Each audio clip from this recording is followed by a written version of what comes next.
ஒருத்தன் அழுதுகிட்டு உட்காந்துருந்தான்.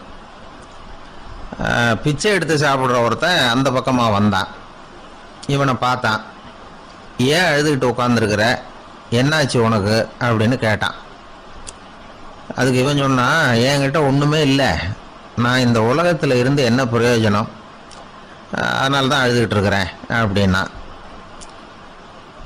உன்கிட்ட மறைஞ்சிருக்கிற புதையல் என் கண்ணுக்கு நல்லா தெரியுது, அது உனக்கு புரியல, அதனால தான் அழுதுகிட்டு இருக்கிற அப்படின்னா.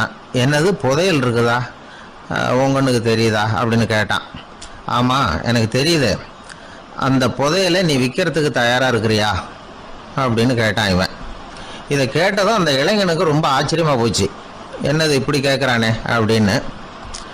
என்கிட்ட ஒரு காசு கூட இல்லையே, அப்படி இருக்கிறப்போ புதையல் எங்கேருந்து வந்தது அப்படின்னா. இந்த நேரத்தில் அந்த பிச்சைக்காரன் சிரித்தான். இப்படி தான் இந்த உலகத்தில் எல்லாரும் சொல்லிகிட்டு இருக்கிறாங்க, என்கிட்ட ஒன்றுமே இல்லை ஒன்றுமே இல்லைன்னு சொல்லி. ஆனால் அவங்கக்கிட்ட தான் புதையல் இருக்குது, நீ வேணும்னா என் கூட வா, நம்ம நாட்டு அரசர்கிட்ட போவோம், உங்ககிட்ட இருக்கிற புதையலை அவர் நல்ல விலைக்கு எடுத்துக்குவார் அப்படின்னா. அது எப்படி உனக்கு தெரியும்னா, இதுக்கு முன்னாடியும் இது மாதிரி பல பேரை நான் ராஜா கிட்ட அழைச்சிட்டு போயிருக்கிறேன், அதனால தான் உன்னை பார்த்தேன், உன்னையும் கூப்பிடுறேன், நீ சரின்னு சொன்னால் உன்னை அழைச்சிட்டு போகிறேன், உங்ககிட்ட இருக்கிற புதையலை அவர் நல்ல விலை கொடுத்து எடுத்துக்குவார் அப்படின்னு சொன்னான். இவன் இப்படி சொல்கிறது அந்த இளைஞனுக்கு ஒன்றுமே புரியல. இது என்னது இந்த ஆள் இப்படி சொல்லிகிட்டு இருக்கிறான், நம்மக்கிட்ட என்ன இருக்குது, அதுவும் இல்லாமல் இவனே பிச்சை எடுத்து சாப்பிட்டுக்கிட்டு இருக்கிறான், இவன் போய் நம்மளை ராஜா கிட்ட அழைச்சிட்டு போகிறதா போகிறேங்கிறானே என்ன அப்படின்னு சொல்லி அவன் யோசனை பண்ணான். என்ன யோசிக்கிற, உனக்கு பணம் வேணும்னா என்னோட வா அப்படின்னா. இளைஞன் ஒரு முடிவுக்கு வந்தான்.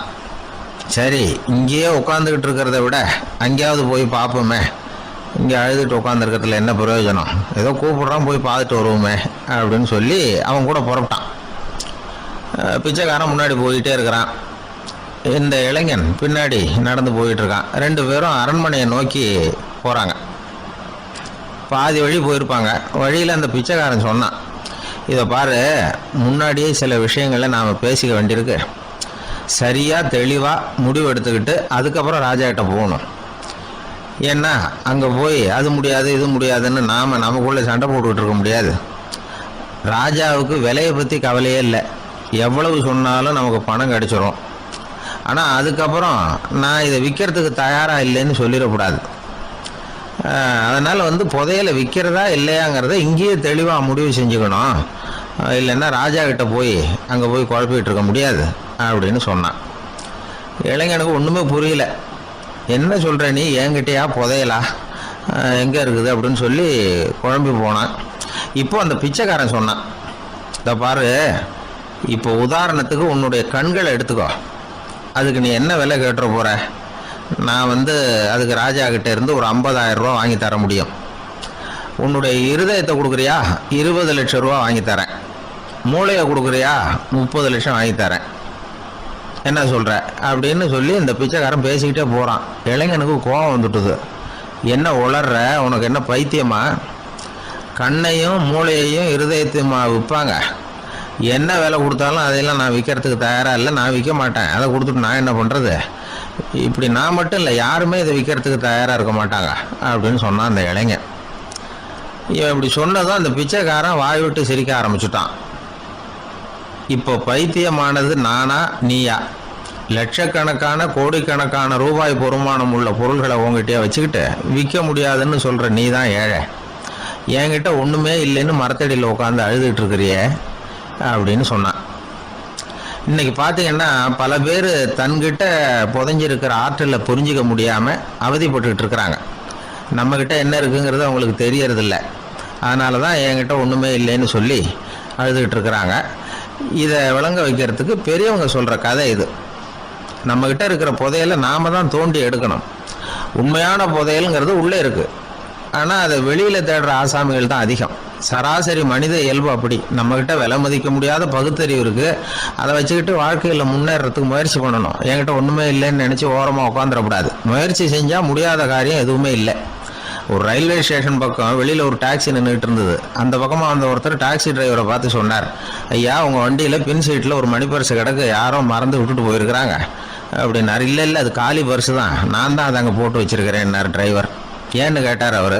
இதுக்கு டிரைவர் சொன்னார், அதை பார்க்குற யாராவது அதை எடுத்துக்கலாம்ங்கிற ஆசையிலையாவது சவாரிக்கு வருவாங்க, அதுக்காக தான் போட்டு வச்சுருக்கிறேன் அப்படின்னார். ஒரே ஒரு ஊரில் ஒரு ராஜா இருந்தார். அவர் பேரில் மக்களுக்கு ரொம்ப மரியாதை. அவ்வளவு நல்லா ஆட்சி புரிஞ்சுக்கிட்டு வந்தார். அவருக்கு வயசாயிட்டுது. அதனால ஒரு நாள் அமைச்சரை கூப்பிட்டார். இதை பாருங்க, எனக்கு வயசாயிட்டுது, அதனால இந்த அரச பொறுப்பு எல்லாம் நீங்க ஏத்துக்குங்க அப்படின்னார்.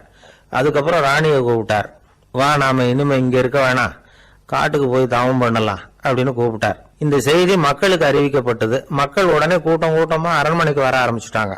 மன்னரை போய் பாக்குறாங்க. அரசே, தாங்கள் எங்களுக்கு தந்தை மாதிரி, நீங்க காட்டுக்கு போயிட்டா நாங்கள்லாம் இங்க எப்படி இருக்க முடியும்? எங்களுக்கெல்லாம் எந்த துன்பமும் இல்லாம பாத்துக்கிட்டு வர்றீங்க. இது மாதிரியான ஒரு அரசாட்சி இல்லைன்னா மக்கள் வாழ்ந்து என்ன பயன் அப்படின்னாங்க.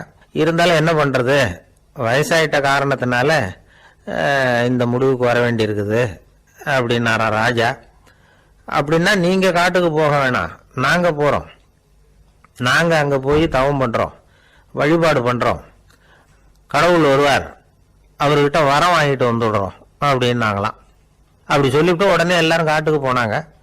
நாட்டு மக்கள் எல்லாரும் ஒட்டு மொத்தமா காட்டுல உட்காந்துக்கிட்டு தவம் பண்றதை பார்த்தார் கடவுள். உடனே புறப்பட்டு வந்தார். எல்லாரும் இப்படி உட்காந்துருக்கிறீங்களே, என்ன வேணும் உங்களுக்கு அப்படின்னு கேட்டார். உடனே மக்கள் எல்லாரும் ஒரு குரல்ல சொன்னாங்க, சுவாமி, எங்கள் மன்னன் ரொம்ப நாளைக்கு நல்லபடியா இருக்கணும். அவர் மகிழ்ச்சியாகவும் உடல் நலத்தோடும் இருந்தாதான் நாங்க அமைதியா வாழ முடியும் அப்படின்னாங்க. சரி, அதுக்கு என்ன செய்யணும் அப்படின்னாரு ஆண்டவன். எங்க மன்னருக்கு இன்னும் ஒரு 100 வருஷம் ஆயுள கொடுங்க அப்படின்னாங்க. அவளுக்கு தானே, சரி அப்படியே ஆகட்டும் அப்படின்னு சொல்லிவிட்டு ஆண்டவன் போயிட்டார். மக்கள் மகிழ்ச்சியோட திரும்பி வந்தாங்க. மன்னா, கடவுள் வரம் கொடுத்துட்டார், நீங்க 100 வருஷம் வாழ போறீங்க அப்படின்னாங்க. இதை கேட்டதும் ராணி ராஜாவை வணங்கி, நான் தவம் செய்ய போறேன் அப்படின்னு புறப்பட்டாங்க.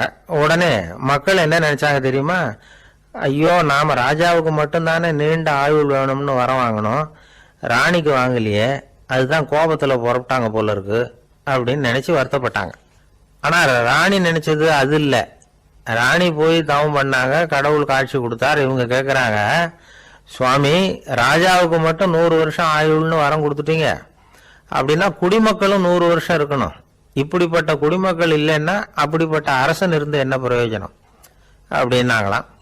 ஆண்டவன் பார்த்தார். சரி, அவங்களும் 100 வருஷம் வாழ்வாங்க, அது மட்டும் இல்ல, நீயும் 100 ஆண்டு காலம் வாழ வரமளிக்கிறேன் அப்படின்னு சொல்லிவிட்டு மறைஞ்சிட்டார். இதுல ஆண்டவன் வர்றதும் மறையறதும் முக்கியம் இல்ல. இதுல கவனிக்க வேண்டியது ஆள்கிறவனின் விசால மனம், குடிமக்களின் விசால மனம், ஆள்கிறவன் மனைவியினுடைய விசால மனம். இப்படி ஒரு நாடு இருந்துட்டுதுன்னா எப்படி இருக்கும் வாழ்க்கை நினைச்சு பாருங்க. அதனாலதான் பெரியவங்க எல்லாம் சொல்றாங்க, இதய வாசல் திறந்தே இருக்கணும், இதயத்தின் கதவுகளை மூடாதீங்க அப்படின்னு சொல்லுவாங்க. என்கிட்ட ஒருத்தர் சொன்னார், என்னுடைய இதய வாசல் எப்பவும் திறந்தே தான் இருக்குதுன்னார். எதனால் அப்படி சொல்றீங்க அப்படின்னு கேட்டோம். டாக்டரே சொல்லிவிட்டார், என்னுடைய இதயத்துல ஒரு ஓட்டை இருக்குது அப்படின்னு, வாழ்வு சரியில்லையா அப்படிங்கிறார். ஒரு ராஜா ஊரெல்லாம் சுத்தி பார்த்துட்டு வரலாம்னு ஒரு நாள் புறப்பட்டு போனார். ஒரு இடத்துல தறி நெசவு வேலை ரொம்ப மும்முரமா நடந்துகிட்டு இருந்தது. ஒரு பெரியவர் தறியால நெசவு வேலை செஞ்சுக்கிட்டு இருந்தார். பக்கத்துல ஒரு அழகான பொண்ணு உட்காந்து நூலை சுத்திக்கிட்டு இருக்குது. ராஜா அந்த பெரியவரை பார்த்து, யார் இந்த பொண்ணுன்னு விசாரிச்சார். ராஜா அப்படி கேட்டதும் அவருக்கு ரொம்ப பெருமையா போயிட்டுது. ஏன்னா உட்கார்ந்து இருந்தது அவரோட மகள். அரசே, இது என்னுடைய மகள், இவ வேகமா நூல் தெரிக்கக்கூடியவள், வைக்கோல் எடுத்து இவ தெரிச்சா கூட அதெல்லாம் பவுனிழையா வெளியில வரும் அப்படின்னு ஒரு ராசி இவளுக்கு அப்படின்னு ரொம்ப பெருமையா ராஜா கிட்ட சொன்னார். ராஜா இதை கேட்டதும் அசந்துட்டார். அப்படியா, இவ்வளவு அழகும் சாமர்த்தியமும் உள்ள இந்த பொண்ணு என்னோட வரட்டுமே, இவளை என் மருமகளா ஆக்கிக்கிறேன் அப்படின்னார் ராஜா. அந்த பெரியவருக்கு ஒன்றும் புரியல. ஏதோ கொஞ்சம் பெருமையா சொல்ல போவோ அது இப்படி ஆயிட்டுதே அப்படின்னு கவலைப்பட்டார். இருந்தாலும் ராஜா பேச்ச தட்ட முடியுமா, மகளை அனுப்பி வச்சுட்டார். ராஜா அந்த பொண்ணை அரண்மனைக்கு அழைச்சிட்டு வந்தாரு. அங்க ஒரு அறையில வச்சு பூட்டி விட்டார். அந்த ரூம் நிறைய வைக்கோலை கொண்டாந்து போட்டு அடைச்சாங்க. 3 ராட்டைகள் வேற வச்சிருந்தாங்க. நாளைக்கு பொழுது விடியறதுக்குள்ள நீ இந்த வைக்கோலையெல்லாம் தங்க இழைகளா மாத்தி காட்டணும். நாளைக்கு காலம்பரம் வந்து நான் இந்த அறை கதவை திறப்பேன். உன் தகப்பன் சொன்னது மாதிரி எல்லாம் தங்கமா மாறி இருக்கணும், இல்லைன்னா நீ உயிர் தப்ப முடியாது அப்படின்னு உத்தரவு போட்டார். பாவம் அந்த பொண்ணு என்ன பண்ணும், பகல் பூரா அழுதுகிட்டே உட்காந்துருக்குது. ராத்திரி பூராவும் தூக்கம் வரல. மறுநாள் அதிகாலை நேரத்தில் யாரோ கதவை தட்டுற சத்தம் கேட்டுது. பயந்துகிட்டே கதவை திறக்கிறா. திறந்து பார்த்தா வெளியில 3 அவலட்சணமான பெண்கள். ஒருத்திக்கு வந்து கால் அகலமா முறை மாதிரி இருக்கு, இன்னொருத்திக்கு கட்டை விரல் கரண்டி மாதிரி பெருசா இருக்குது, 3வது பொண்ணுக்கு உதடு தடிச்சு ரப்பர் மாதிரி தொங்கிக்கிட்டு இருக்கு. யார் நீங்க, உங்களுக்கு என்ன வேணும் அப்படின்னு கேக்குது இந்த பொண்ணு. நாங்க உங்களுக்கு உதவி செய்யறதுக்கு தான் வந்திருக்கிறோம் அப்படின்னு சொல்லி உள்ள வந்தாங்க, உட்கார்ந்தாங்க. கொஞ்ச நேரத்துக்குள்ள உள்ள இருந்த வைக்கோலை எல்லாம் தங்க இழைகளா மாத்தி கொடுத்துட்டு போயிட்டாங்க. காலையில ராஜா வந்தார், பார்த்தார். ஆகா பேஷனார். இன்னும் கொஞ்சம் வைக்கோலை கொண்டாந்து அந்த ரூம்ல போட சொன்னார். இந்த வைக்கோலையும் இன்னைக்கு தங்கமா மாத்தி விடு, நாளைக்கு மறுநாள் உனக்கும் இளவரசனுக்கும் கல்யாணம்னு சொல்லிவிட்டார். இன்னைக்கு ராத்திரி அந்த 3 பொண்ணுங்களும் வந்தாங்க. வைக்கோலை பொண்ணு இழைகளா மாத்தினாங்க, புறப்பட்டாங்க. இந்த பொண்ணு அவங்க காலில் விழுந்து வணங்கினா. என் உசுரை காப்பாத்தினீங்க, உங்களுக்கு நான் என்ன கைமாறு செய்ய போறேன் அப்படின்னா. பயப்படாத, நீ விரும்பினா எங்களுக்கு ஒரு உதவி செய்யலாம். உன்னுடைய கல்யாணத்துக்கு நாங்க 3 பேரும் வரோம்.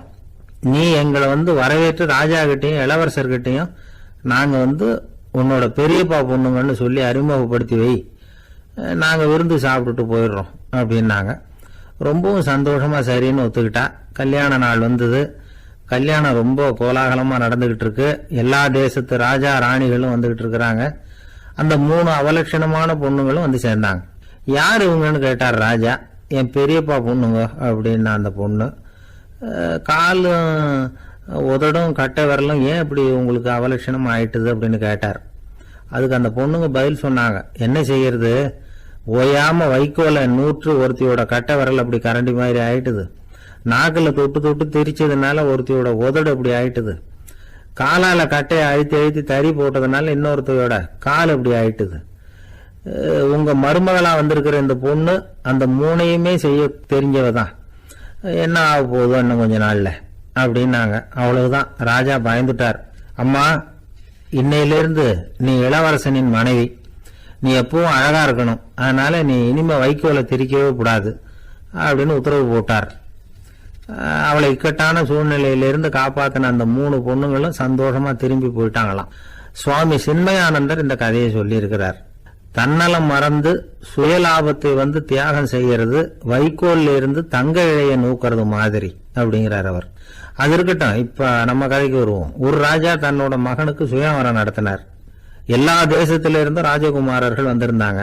ராஜகுமாரிய கல்யாணம் பண்ணிக்கலாம்ங்கிற ஆசையில சுயம்பர மண்டபத்திலிருந்து எல்லா ராஜகுமாரர்களும் அலறி அடிச்சுக்கிட்டு வெளியில ஓடி வந்துட்டு இருக்கிறாங்களாம். ஏன் அப்படி எல்லாரும் மிரண்டு போய் ஓடி வர்றாங்கன்னு கேட்டார் ஒருத்தர். அதுக்கு இன்னொருத்தர் விவரம் சொன்னார்.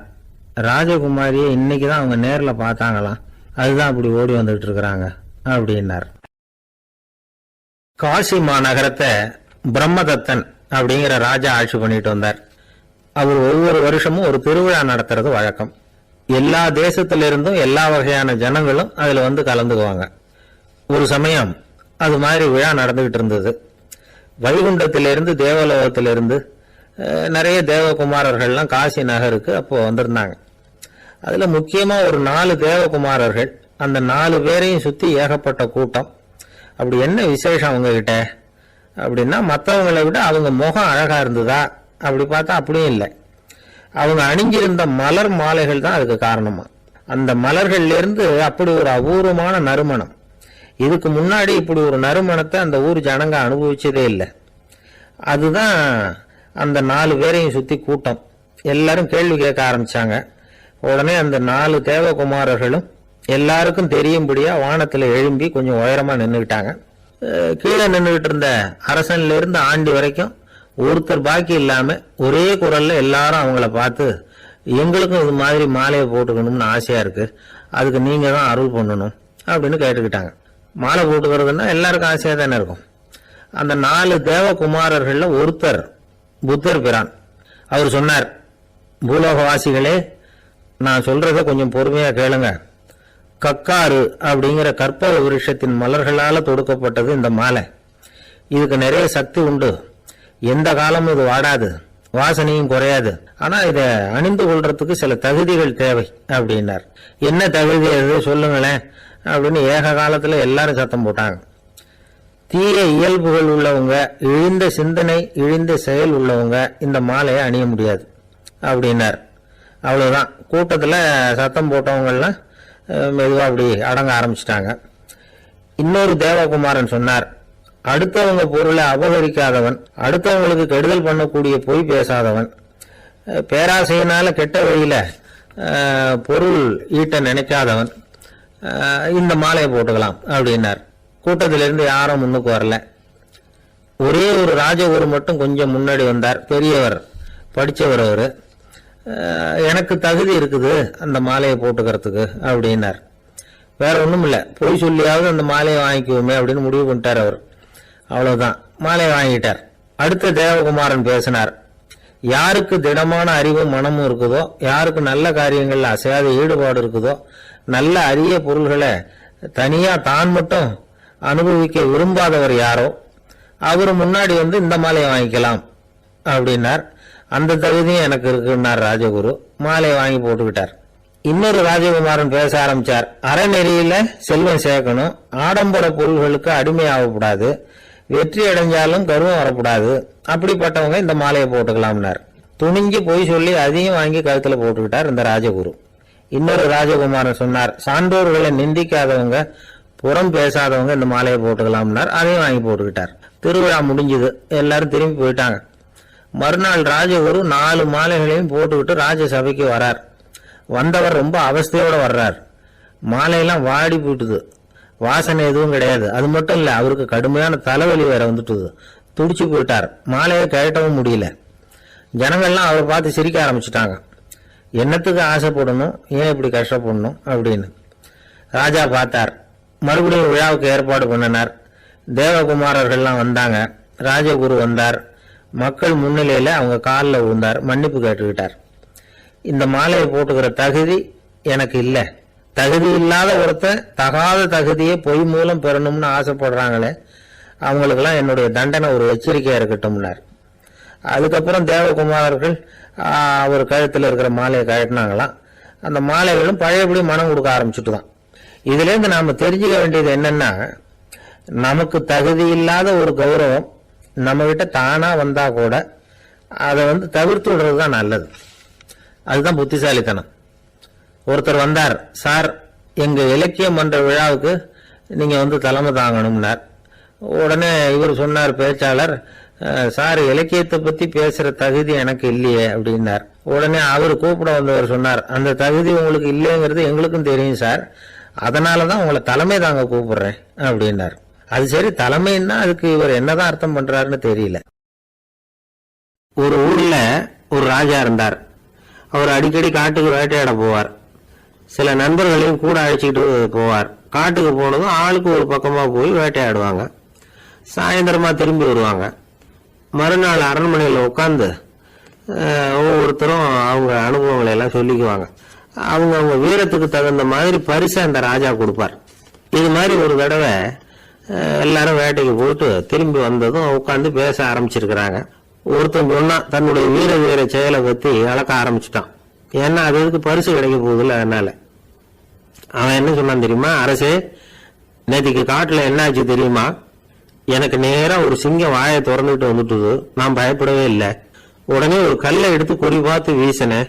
சிங்கத்து வாய்க்குள்ள போய் அந்த கல்லு மாட்டிக்கிட்டுது. அவ்வளவுதான். அந்த சிங்கம் என்னை பார்த்துட்டு பயந்துட்டு ஒரே ஓட்டமா திரும்பி ஓடி போயிட்டுது அப்படின்னா. ஆஹா பலே அப்படின்னு எல்லாரும் கை தட்டினாங்க. 2வது ஆள் ஒருத்தன் எழுந்திரிச்சான். அவன் சொல்ல ஆரம்பிச்சான், அரசே, நான் போன வழியில 2 பெரிய மலைப்பாம்பு கிடந்தது, என்னை மூழ்கிறதுக்கு வந்தது. நான் என்ன பண்ணேன் தெரியுமா?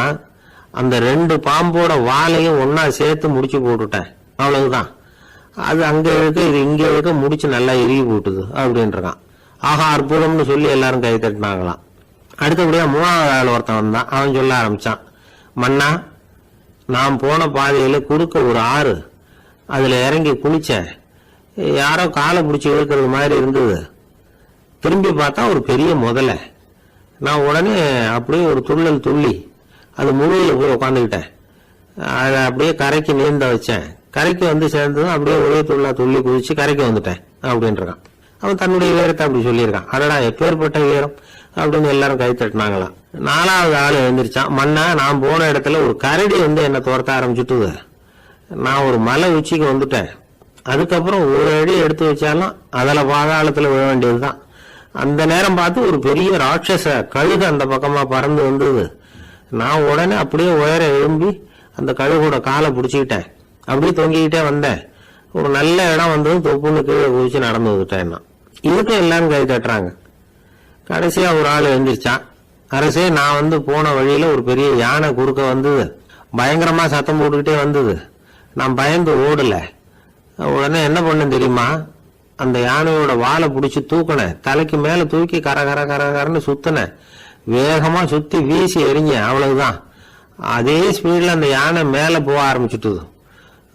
இன்னும் கூட அது போய்கிட்டே தான் இருக்கு, கீழே விழவே இல்லைன்னா. இதை கேட்டதும் ராஜாவுக்கு கோபம் வந்துட்டுது. என்ன முட்டாள்னு நினைச்சுக்கிட்டு பேசுறியா? யானையை வந்து நீ வாழை பிடிச்சி தூக்குன, அதை நான் நம்பணுமா அப்படின்னார். உடனே இவன் பணிவா பதில் சொன்னான். அரசே, ஒரு சிங்கத்து வாயில கல்லு மாட்டிக்கிட்டத நம்புறீங்க, மலைப்பாம்பு வாழை பிடிச்சி முடிச்சு போட்டதை நம்புறீங்க, முதல்ல முதுகுல சவாரி பண்ணதையும் நம்புறீங்க, கழுகு காலை பிடிச்சிக்கிட்டு பறக்கிறதையும் நம்புறீங்க. அப்படி நம்புறப்ப நான் சொன்னதை மட்டும் நம்பக்கூடாதா அப்படின்னு கேட்டானாம். பொய் சொன்னவங்க எல்லாம் தலையை தொங்க போட்டுக்கிட்டாங்களாம். ராஜா அவங்கள பார்த்து சொன்னாராம், நீங்க எல்லாரும் என்ன முட்டாளாக்கி இருக்கிறீங்க. கடைசியா பேசின இவன் தான் எனக்கு உண்மை எது பொய் எதுங்கிறத புரிய வச்சிருக்கிறான். இவன் தான் உண்மையான தைரியசாலி அப்படின்னு சொல்லி அவனுக்கே பரிசெல்லாம் கொடுத்து பாராட்டினாராம். இப்படி ஒரு கதை. உண்மையை நிலைநாட்டுகிறவன் தான் உண்மையான வீரன் அப்படிங்கறத இதுல இருந்து நாம புரிஞ்சுக்கணும்.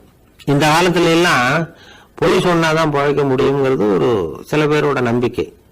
ஒரு அப்பாவுக்கு தன் மகனுக்கு பொய் சொல்ல தெரியலையேங்கிற கவலை. பொய் சொன்னாதான் இந்த உலகத்துல பிழைக்கலாம், ஆனா இவனுக்கு அது தெரியலையே, அதனால இவனை அழைச்சிட்டு போய் நடுக்கடல்ல விட்டுட்டு வந்துருவோம் அப்படின்னு அழைச்சிட்டு புறப்பட்டான். கடற்கரைக்கு போனான். மகனுக்கு சந்தேகம், எங்கப்பா என்ன அழைச்சிட்டு போறேன்னு கேட்டிருக்கான். கடல்ல மீன் பிடிக்க கத்து கொடுக்க போறேன் உனக்கு அப்படின்னு நானா. நான் ஏற்கனவே மீன் பிடிச்சிட்டேனே நானா. இவன் மகன் எங்க அதுன்னு கேட்டிருக்கான். அப்பங்காரன் சுட்டு சாப்பிட்டுட்டேன் இருக்கான் புள்ள. அப்பங்காரன் பார்த்தான், சரி நம்ம புள்ள பொழைச்சிக்கோ அப்படின்னு சொல்லி திருப்பி அழைச்சிட்டு வந்துட்டானா. இணை புரியாத 2 நண்பர்கள் இருந்தாங்களாம். 2 பேரும் விடாம சிகரெட் குடிக்கிறவங்க. அதுல ஒருத்தன் செத்து போட்டான். இன்னொருத்தன் அதுக்கப்புறம் 2 சிகரெட்டா குடிக்க ஆரம்பிச்சானா. ஏன் இப்படி பண்றேன்னு கேட்டிருக்காங்க. நான் ஒரு சிகரெட்டு தான் குடிக்கிறேன், செத்து போன என்னுடைய ஃப்ரெண்ட் இருக்கானே செத்து போனவன், அவனுக்காக இன்னொரு சிகரெட் குடிக்கிறேன் அப்படின்னு நானா. இது ரொம்ப ஆபத்து, விட்டுடு அப்படின்னு சொல்லியிருக்காங்க. சரின்னு ஒத்துக்கிட்டான். ஆனா அதுக்கப்புறமும் ஒரு சிகரெட் வேகமா குடிச்சுக்கிட்டே இருந்தான். சிகரெட் பழக்கத்தை நீ இன்னும் விடலையான்னு கேட்டாங்களாம். அந்த பழக்கத்தை நான் எப்போ விட்டுட்டேன், இப்ப நான் குடிக்கிறது என் ஃப்ரெண்டுக்காக அப்படின்னு நானா. இவங்க எல்லாம் எப்படி திருந்துறது? அளவுக்கு மிஞ்சினால் அமிர்தமும் நஞ்சு அப்படின்னு சொல்லுவாங்க. அது உண்மைதான். ஒருத்தருக்கு அளவுக்கு மீறிய புகழ் வந்துட்டுதுன்னு வச்சுங்க, அது கூட ஆபத்தா போயிடுறது உண்டு. பழங்காலத்துல எல்லாம் கிரேக்க தேசத்துல ஒரு பழக்கம் உண்டாம். அதாவது யாராவது ஒருத்தரை நாடு கடத்தணும்னா அதுக்கு ஒரு வழி உண்டு. அதாவது ஒருத்தரை நாடு கடத்தணும்னு மக்கள் விரும்புறாங்கன்னு வச்சுங்களேன், அவர் பேரை ஒரு மண்பாண்ட ஓட்டுச்சில்லுல எழுதி அதை வந்து ஒரு குறிப்பிட்ட பொது இடத்துல போட்டுற வேண்டியது, அவ்வளவுதான். இது மாதிரி பல பேர் போட்டுக்கிட்டே இருப்பாங்க. எல்லாம் அப்படியே குவிஞ்சு போயிடும். அந்த ஓட்டாஞ்சில்லு குவியல்ல யாருடைய பேர் அதிகமா இருக்குதோ அந்த நபரை ஒரு 10 ஆண்டுகள் நாடு கடத்தி விடுவாங்க. இது அந்த ஊர் வழக்கமா. ஒரு நாள் அந்த குவியலுக்கு பக்கத்துல ஒரு ஆள் நின்றுகிட்டு இருக்கிறான். அவன் கையில ஒரு ஓட்டாஞ்சில்லு வச்சிருக்கிறான். அதுல யாரோட பேரையோ எழுதணும், எழுதி அந்த இடத்துல போடணுங்கிறது அவன் ஆசை. ஆனா அவன் படிக்காதவன், அதனால எழுத தெரியல. யாராவது அந்த வழியா வர்றாங்களான்னு பார்த்துக்கிட்டே நின்றுகிட்டு இருந்தான். ஒரு பெரியவர் வந்துகிட்டு இருந்தார். அவர்கிட்ட ஓடினான். கையில் இருந்த மண்பாண்ட சில்ல கொடுத்தான். ஐயா, இதுல ஒரு பேர் எழுதி கொடுங்களேன்னா. அந்த பெரியவர் அதை வாங்கி கையில வச்சுக்கிட்டு, என்ன பேர் எழுதணும் சொல்லு அப்படின்னா. இவன் சொன்னான், அரிஸ்டைடிஸ் அப்படின்னு எழுதுங்க அப்படின்னா. இதை கேட்டதும் அந்த பெரியவருக்கு அதிர்ச்சி. ஏன்னா அவரு தான் அரிஸ்டைடிஸ், தத்துவ மேதை அரிஸ்டைடிஸ் அவர். இருந்தாலும் நான் தான் அதுங்கிறத காட்டிக்காம அந்த ஆளுகிட்ட கேட்டார். அது சரிப்பா, அரிஸ்டைடிஸ்ங்கிற பேரை எழுத சொல்ற, அவர் உனக்கு என்ன கெடுதல் பண்ணார்? அவர் பேரை இதுல எழுத சொல்றிய அப்படின்னு கேட்டிருக்கார். அதுக்கு இவன் சொன்னானா, அவர் எனக்கு எந்த கெடுதலும் பண்ணல, அவரை நான் பார்த்தது கூட இல்லை அப்படின்னு இருக்கான். அப்புறம் எதுக்காக அவரை நாடு கடத்தணும்னு நீ ஆசைப்படுற அப்படின்னு கேட்டிருக்கார். இப்போ அந்த ஆளு சொல்றான், அரிஸ்டைடஸை பத்தி எல்லாரும் பேசுறாங்க, அவர் ரொம்ப நல்லவர், அவர் ஒரு பெரிய அறிவாளிங்கிறாங்க, அவர் ஒரு பெரிய வள்ளல் பேரறிஞர், இப்படி எல்லாரும் சொல்றதை கேட்டு கேட்டு எனக்கு ரொம்ப அழுத்து போயிட்டுது, அதனால தான் வெறுப்பாயிட்டேன் அப்படின்னு நானும். இதுல இருந்து என்ன தெரியுது, நாம நல்லவனா இருக்கிறதுல ஒன்றும் இடைஞ்சல் இல்லை, ஆனா நம்மள நல்லவன் நல்லவன் எல்லாரும் சொல்ல ஆரம்பிச்சிட்டாங்கன்னு வச்சுக்கோங்க, அப்புறம் இடைஞ்சல் ஆரம்பம்னு அர்த்தம். எதுவுமே அளவுக்கு மிஞ்சி போகாம பாத்துக்க வேண்டியது ரொம்ப அவசியம். அளவுக்கு அதிகமா ஆசைப்படாதவங்கள ஆபிரகாம் லிங்கன் ஒருத்தரான். அவரு ஒரு தடவை தன்னுடைய நண்பர்கள் கிட்ட பேசிக்கிட்டு இருந்தாராம். ஒருத்தர் கேட்டிருக்கார், ஒரு மனுஷனுக்கு கால்கள் எவ்வளவு உயரம் இருக்கணும் அப்படின்னு கேட்டாராம். இதுக்கு ஆபிரகாம் லிங்கன் சொன்னாராம், அது என்ன இடுப்புல இருந்து தரையை தொடுற அளவுக்கு உயரம் இருந்தா போதும் அப்படின்னாராம். ஒரு பெரிய பியானோ கலைஞர் வியன்னாவில் இருந்தார். ரொம்ப புகழ்பெற்ற இசை கலைஞர் அவர். இங்கிலாந்து மகாராணி விக்டோரியா அவருடைய சங்கீதத்தை கேட்கணும்னு ஆசைப்பட்டாங்க. அவரை அரண்மனைக்கு கூப்பிட்டாங்களாம். பியானோ வாசிக்க சொல்லி கேட்டாங்களாம். இவரும் ரொம்ப பிரமாதமா வாய்ச்சி காட்டியிருக்கார். உடனே பாராட்டி பரிசுகள்லாம் கொடுத்து அனுப்புனாங்களாம். அந்த இசையை கேட்கறதுல அரசிக்கு ரொம்பவும் ஆர்வம் உண்டு. அதனால அதுக்கப்புறமும் அந்த கலைஞர் அடிக்கடி அரண்மனைக்கு வர வேண்டிய அவசியம் ஏற்பட்டது. ஏன்னா அரசி கூப்பிட ஆரம்பிச்சாங்க, இவர் போகணும், அங்க இசை நிகழ்ச்சி நடத்தணும், இவர் அங்க பாடி வாசிக்கிறது உண்டு. ஒரு தடவை மகாராணி அவரை பார்த்து, உங்க நாட்டு தேசிய கீதம் பாடுங்களேன் அப்படின்னு கேட்டாங்களாம். உடனே அவரு தன்னுடைய நாடான ஆஸ்திரியாவின் தேசிய கீதத்தை பாடியிருக்கிறார். அவர் பாட ஆரம்பிச்ச உடனே மகாராணி எழுந்திருச்சு நின்னாங்களாம். அதுக்கு மரியாதை செலுத்துற நோக்கத்தோட பாட்டு முடிகிற வரைக்கும் அப்படியே நின்றுகிட்டு இருந்தாங்களாம். இதுதான் அந்த அரசியினுடைய பெருந்தன்மை. அதாவது நாட்டுப்பற்றுங்கிறது அந்த அளவுக்கு அப்படி இருக்கணும். இப்படி ஒரு அரசியே நம்ம நாட்டு தேசிய கீதத்துக்கு எழுந்திருச்சு நின்று மரியாதை செலுத்துறாங்க அப்படிங்கறத புரிஞ்சுக்கும் பொழுது அந்த முதிய கலைஞரின் மகிழ்ச்சிக்கு அளவே இல்லையா. அதுக்கப்புறம் அந்த பியானோ கலைஞர் ஒரு நாள் தன்னுடைய நண்பர் ஒருத்தர்கிட்ட பேசிக்கிட்டு இருந்தாராம். அப்ப சொன்னாராம், மகாராணியார் எனக்கு எவ்வளவோ பரிசுகள்லாம் கொடுத்துருக்குறாங்க, ஒரு தடவை எனக்கு வைரக்கல் பதித்த அணி ஒன்றை கூட பரிசா கொடுத்தாங்க. ஆனா அதை விட உயர்ந்த விலை மதிக்க முடியாத அணி என்ன தெரியுமா, நான் என்னுடைய நாட்டு தேசிய கீதத்தை நான் பாடுறப்போ அவங்க எழுந்திருச்சு நின்று மரியாதை செலுத்தினாங்களே, அதுதான் எனக்கு கிடைச்ச மிகப்பெரிய பரிசு அப்படின்னாராம். எனக்கு தெரிஞ்ச சங்கீத வித்வான் ஒருத்தர் இருக்கார். சமீபத்துல ஒரு நாள் அவரை பார்த்தேன். எப்படி போயிட்டு இருக்கு உங்க தொழில் அப்படின்னு கேட்டேன். ரொம்பவும் வித்தியாசமா போயிட்டு இருக்குங்க அப்படின்னார். என்ன சொல்றீங்க அப்படின்னு. முன்னாடியெல்லாம் நான் பாடினா எதிரில் இருக்கிறவங்க தான் எழுந்திரிச்சு போயிட்டு இருந்தாங்க, இப்போ எப்படின்னா நான் பாட ஆரம்பிச்சுட்டா உடனே பக்கவாத்தியக்காரனே எழுந்திரிச்சு போடுறான் அப்படின்னார் ரொம்ப வேதனையோட. ஆரம்ப காலத்துல ஒரு குரு,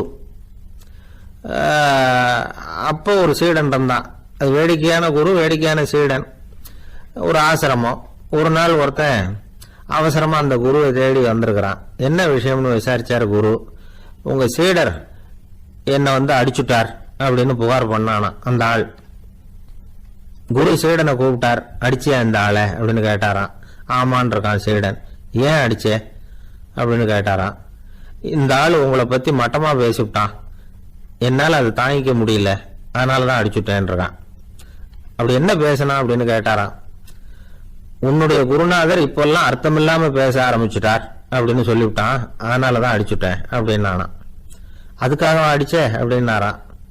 நான் அதுக்காக அடிக்கல குருவே, இப்பெல்லாம் நீங்க அர்த்தம் இல்லாம பேசுறதாக அவன் சொல்றான், அப்படின்னா இதுவரைக்கும் நீங்க அர்த்தத்தோட பேசினதாகத்தானே அர்த்தம், அது தப்பு தானே, அதனாலதான் அடிச்சேன் அப்படின்னு நானா. ஒரு பெரியவர் உட்கார்ந்து இருக்கிறார். அவரை சுத்தி அவருடைய தோழர்கள் உட்கார்ந்து இருக்கிறாங்க. ஏதோ ஒரு முக்கியமான செய்தியை அவர் அவங்களுக்கு சொல்லிட்டு இருக்கிறார். அவங்களும் ஆர்வமா கேட்டுக்கிட்டு இருக்கிறாங்க. இந்த சமயத்துல யாரோ ஒரு ஆள் வேகமா அங்க வர்றார். வர்ற வேகத்திலேயே எனக்கு ஏதாவது உதவி செய்யுங்க அப்படின்னு கேட்டுக்கிட்டே வர்றார். கேட்கறது உதவி, ஆனா குரல் மிரட்டுறது மாதிரி இருக்கு, அதட்டி கேட்கறது மாதிரி இருக்கு.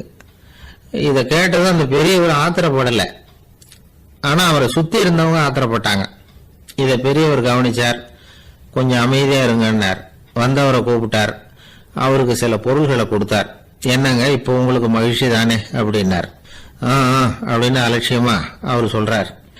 நான் உங்களை நல்ல முறையில் நடத்தினேன்னா அப்படின்னு கேட்குறாரு அவர் மறுபடியும். அதெல்லாம் ஒன்றும் இல்லை அப்படின்னு சொல்லி அவர் சொல்லிட்டு இருக்கிறாரு. குரல்ல கடுமை குறையில. சுற்றி இருந்தவங்களால இதை பொறுத்துக்க முடியல. கோபத்தோடு அவரை நோக்கி நெருங்க ஆரம்பிச்சாங்க. பெரியவர் அவங்களை எல்லாம் தடுத்து நிறுத்தினார். வந்தவரை வாங்க என்னோட அப்படின்னு சொல்லி அழைச்சிட்டு போனார். வீட்டுக்கு போனார். அங்க போனதும் இன்னும் சில பொருள்களை எடுத்து அவர்கிட்ட கொடுத்தார். இப்ப திருப்தி தானே, நான் உங்ககிட்ட நல்ல முறையில் நடந்துகிட்டேனா அப்படின்னார். அவர் முகம் இப்பதான் கொஞ்சம் மலர்ந்தது. ரொம்ப நன்றி, இறைவன் உங்க குடும்பத்துக்கு எல்லா நன்மைகளையும் செய்வான் அப்படின்னு சொன்னார். இதே வார்த்தைகளை என்னுடைய தோழர்கள்கிட்டே சொல்லிட்டீங்கன்னா அவங்க கோபம் தணிஞ்சிரும், வர முடியுமான்னார். கண்டிப்பா வர்றேன் அப்படின்னாரு. மறுநாள் காலையில அந்த இடத்துக்கு வந்தார். அதே மாதிரி சொல்லிவிட்டு அவர் போயிட்டார். தோழர்கள்லாம் ரொம்ப வியப்போட பெரியவரை பார்த்தாங்க. அந்த பெரியவர் தான் நபிகள் நாயகம். அவர் சொன்னார், ஒருத்தன் ரொம்ப ஆசையா ஒரு ஒட்டகத்தை வளர்த்துக்கிட்டு வந்தான். ஒரு நாள் அந்த ஒட்டகம் கயத்தை அறுத்துக்கிட்டு ஓடி போயிட்டுது. அக்கம் பக்கத்தில் இருக்கிறவங்க எல்லாம் அந்த ஒட்டகத்தை பிடிக்கிறதுக்கு முயற்சி பண்ணாங்க. அதை துரத்திட்டு ஓடினாங்க. ஒட்டகம் தாறுமாறா ஓட ஆரம்பிச்சது. இந்த சமயத்துல ஒட்டகத்தை வளர்த்தவன் அங்க ஓடி வந்தான். நீங்க அதை ஒன்றும் செய்ய வேணாம், விட்டுருங்க. அதோட சுபாவம் எனக்கு நல்லா தெரியும். அதை சுலபமா என்னோட வழிக்கு கொண்டுட்டு வந்துட முடியும். நான் பாத்துக்கிறேன், விட்டுருங்க அப்படின்னா. எல்லாரும் விலகி போயிட்டாங்க. இவன் என்ன செஞ்சான் தெரியுமா? கொஞ்சம் புல்ல கையில எடுத்துக்கிட்டு அந்த ஒட்டகத்தை நெருங்கினான். அவ்வளவுதான். அது ஓடி இவன் காலடியில் உட்காந்துக்கிட்டது. செல்லமா அதை அப்படியே தடவி கொடுத்தான். முதுகில் ஏறி உட்காந்துக்கிட்டான். அது பாட்டுக்கு சாதுவா நடந்து போகுது. இந்த கதையை நபிகள் நாயகம் தம்முடைய தோழர்களுக்கு சொல்றார். ஒட்டகத்தை மட்டும் இல்ல, சில மனிதர்களையும் கூட சில விதத்துல அணுகிதான் அவர்களை சீர்திருத்த வேண்டியிருக்குது அப்படிங்கறத அவங்களுக்கு உணர்த்தினார். இது ஒரு அழகான உளவியல் அணுகுமுறை. சில குடும்ப தலைவர்கள் கூட இந்த ஒட்டகம் மாதிரி நடந்துகிறது உண்டு, அப்புறம் அடங்கி போறதும் உண்டு. ஒரு குடும்ப தலைவர் காலையில எழுந்திரிச்சதுல இருந்து சத்தம் போட்டு கத்திக்கிட்டு இருப்பார். பக்கத்துல இருந்தவங்கலாம் ஓடி போய் சமாதானம் பண்ணி பார்த்தாங்க. அவர் ஓயறது மாதிரி தெரியல. கடைசியில் அவர் மனைவி வந்தாங்க. நீங்க எல்லாம் விலகி போடுங்க, அவர் சுபாவம் எனக்கு தெரியும், நான் பாத்துக்கிறேன் அப்படின்னாங்க. சரின்னு எல்லாரும் போயிட்டாங்க. சாயந்தரமா பாக்குறாங்க, அவர் சத்தம் இல்லாம ஒரு மூலையில உட்கார்ந்து இருக்கிறார். ரொம்ப சாதுவா. ஆச்சரியமா இருந்தது. என்னம்மா பண்ணீங்கன்னு கேட்டாங்க. அது ஒண்ணும் இல்லைங்க, ஒரு வேளை சாப்பாட்டை நிறுத்தினேன், பட்னி போட்டேன், அவ்வளவுதான் அப்படின்னாங்க அந்த அம்மா. என்னை விட யோகியம் இந்த உலகத்துல வேற யாரும் இல்ல சார் அப்படின்னாரு ஒருத்தர். அவரை விட அயோக்கியன் வேற யாரும் இருக்க முடியாதுங்கிற முடிவுக்கு கேட்டவங்க வந்துட்டாங்களாம். மனுஷனுக்கு இருக்கிற ஒரு மிகப்பெரிய குறையே தன்கிட்ட இருக்கிற குறை அவனுக்கு தெரியாம போறதுதான். ஆனா அடுத்தவங்கிட்ட இருக்கிற குறை இவனுக்கு தெளிவா தெரிஞ்சிடும். ஒரு ஒட்டகம் ஒரு கொக்கை பார்த்து ஒரு கேள்வி கேட்டுதான். என்ன கேள்வி தெரியுமா? உன் கழுத்து ஏன் இப்படி வளைஞ்சு போயிருக்குது அப்படின்னு கேட்டிருக்கு. இதுக்கு உடம்பே வளைசல். இது போய் கொக்கை கிண்டல் பண்ணுது. இன்னைக்கு மனித சுபாவமும் கிட்டத்தட்ட இப்படித்தான் இருக்குது. இந்த உலகத்துல குறையில்லாத மனிதர்கள் யாரும் கிடையாது, நாம உள்பட அப்படிங்கறத முதல்ல நாம நல்லா புரிஞ்சுக்கணும். ஒரு ஊர்ல ஒரு விற்பனை நிலையம் இருந்தது. செல்ல பிராணிகளை விற்பனை செய்யற நிலையம் அது. நாய், கிளி, பூனை இப்படி நிறைய வச்சு விற்பனை பண்ணிட்டு இருக்கிறாங்க. நாய்க்குட்டி விற்பனை செய்யற பகுதியில ஒரு சிறுவன் நின்றுகிட்டு இருந்தான். விற்பனை செய்யற ஆளுகிட்ட விலை கேட்டுக்கிட்டு இருந்தான். அதுவும் இருக்குதே, அந்த நாய்க்குட்டி என்ன விலை அப்படின்னு கேட்டானா. 1000 ரூபாய் அப்படின்னாராம். சரி, அது வேணாம், இது என்ன விலைன்னு இருக்கான். 500 ரூபா அப்படின்னாராம். இந்த சின்ன பையன் கையில வச்சிருந்தது வெறும் 50 ரூபா தான். அதனால இதை விட குறைச்சலா கிடைக்குமான்னு பார்த்திருக்கான். அந்த கடையில ஒரு மூலையில சரியா கவனிக்கப்படாம ஒரு நாய்க்குட்டி படுத்து கிடந்தது. பாவமா கத்திக்கிட்டு இருந்தது. அதை பார்த்ததுமே இவனுக்கு அது ரொம்ப பிடிச்சு போச்சு. உடனே அந்த கடைக்காரரை பார்த்து, அதுவும் அந்த மூலையில படுத்து கிடக்குதே அந்த நாய்க்குட்டி என்ன விலை அப்படின்னு கேட்டிருக்கான். தம்பி, அது ஒரு கால் ஊனம், அதனால அது உன்னோட குதிச்சு விளையாடவோ ஓடுறதோ அதால முடியாத காரியம் அப்படின்னு இருக்காரு அவர். அது தெரிஞ்சுதாங்க கேட்கிறேன், அதோட விலை என்ன அதை மட்டும் சொல்லுங்களேன் அப்படின்னு இருக்கான். தம்பி, இது கால் ஊனம் உள்ள ஒரு நாய்.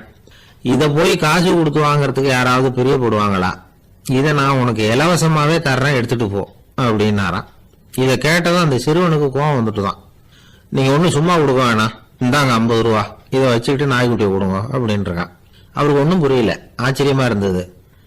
சரின்னு பணத்தை வாங்கிட்டு நாய்க்குட்டியை தூக்கி கொடுத்தார். அந்த சிறுவன் அந்த நாய்க்குட்டியை 2 கையாலையும் வாங்கினா, மார்போட பிரியமா சேர்த்து அணைச்சுக்கிட்டான். தெருவில் இறங்கி நடக்கிறான். அப்படி நடக்கும்போதுதான் பாக்குறார், கடைக்காரர் வந்து ஆச்சரியமா அவனை பாக்குறார். அப்பதான் அவருக்கு ஒரு விஷயம் புரியுது.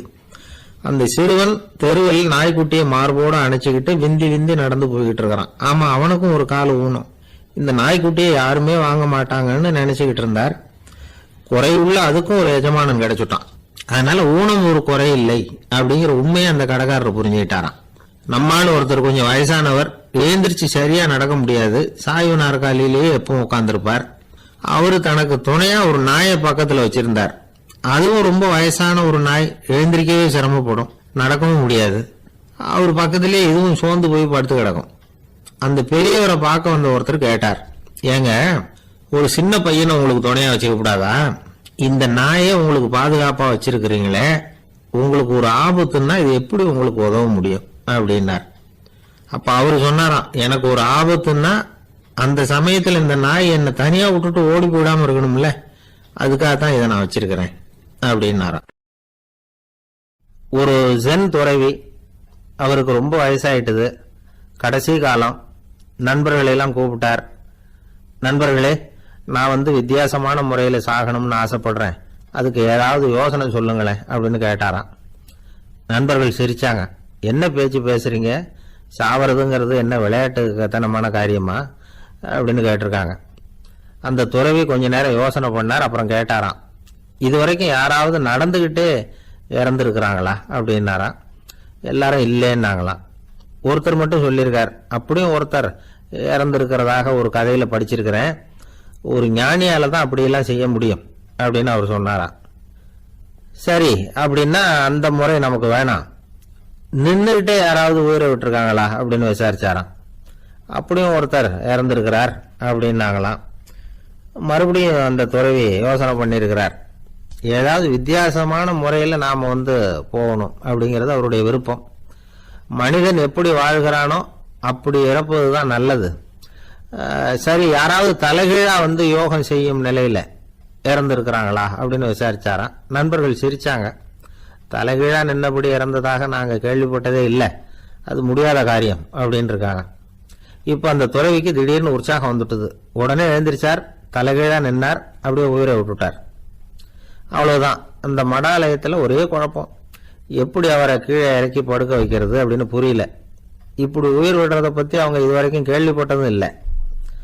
உண்மையிலேயே வந்து இவர் வந்து இறந்துதான் போனாராங்கிறதும் தெரியல. சோதிச்சு பார்த்தாங்க, இதய துடிப்பு, நாடி துடிப்பு எல்லாம் நின்று போயிருந்தது. இவர் எப்போவும் இப்படித்தான், என்ன பண்றது இப்போ அப்படின்னு சொல்லி எல்லாரும் குழம்பிக்கிட்டு இருக்கிற சமயத்தில் ஒரு பெரிய ஒரு யோசனை சொன்னார். இந்த துறவியோட மூத்த சகோதரி பக்கத்து மடாலயத்தில் இருக்கிறாங்க, அவங்களை இங்கே அழைச்சிட்டு வந்தா ஏதாவது வழி கிடைக்கும் அப்படின்னார்.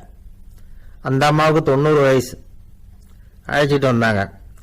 ஒரு குச்சியை ஊன்றிக்கிட்டு அப்படியே மெதுவாக நடந்து வந்தாங்க. வந்து, தம்பி, தலைகீழா நின்று உயிர் விட்டு இறக்கிறத பார்த்தாங்க. தம்பின்னு கூப்பிட்டு பார்த்தாங்க, ஒன்றும் காணும். உடனே என்ன பண்ணாங்க, தன்னுடைய கைத்தடியால் தம்பியோட உடலை ஒரு தட்டு தட்டினாங்க. ஏப்பா, சாகரப்பும் உன்னுடைய குறும்புத்தனத்தை விடலையா, இப்படியாடா சாகிறது, ஒழுங்கா செத்து தொலை அப்படின்னாங்களாம். அவ்வளவுதான்.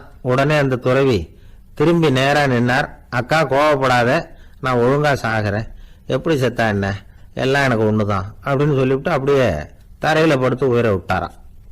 அதுக்கப்புறம் அந்த அம்மா கோலை வந்து கையில் எடுத்துக்கிட்டு அப்படியே திரும்பி கூட பார்க்காம அவங்க பாட்டுக்கு போயிட்டாங்களாம்.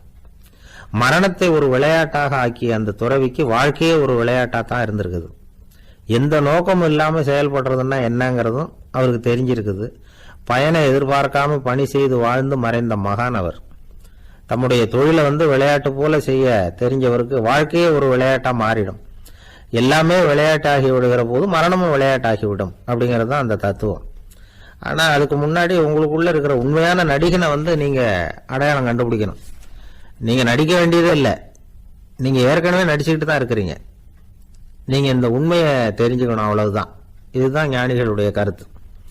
வாழ்க்கையை சரியா புரிஞ்சுக்கிட்டா எல்லாமே நடிப்புங்கிறது புரியும்.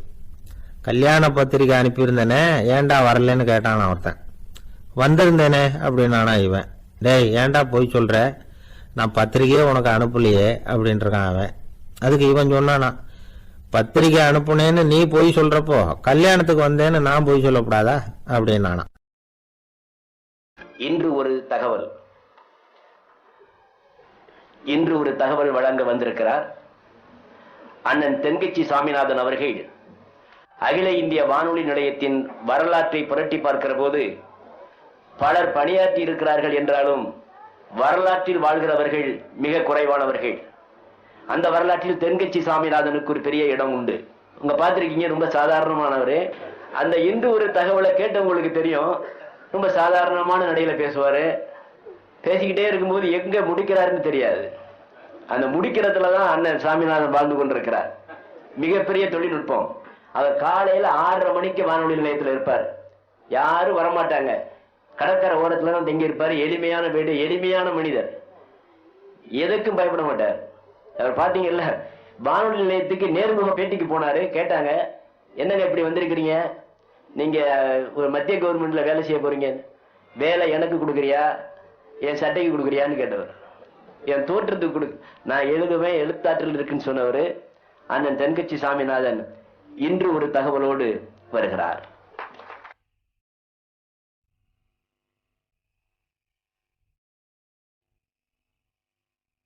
இருக்கிற எல்லாருக்கும் வணக்கம்.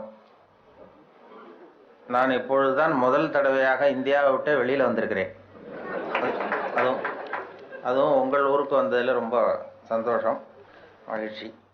என்னை பற்றி ரொம்ப பெருமையாக பிச்சினிக்காடு இளங்கோ அவர்கள் பெருமையாக பல வார்த்தைகள்லாம் சொன்னார். அவர் அவ்வளவு பெருமையாக சொன்னதற்கு காரணம் அவ்வளவு நானே அவருக்கு எழுதி கொடுத்தது.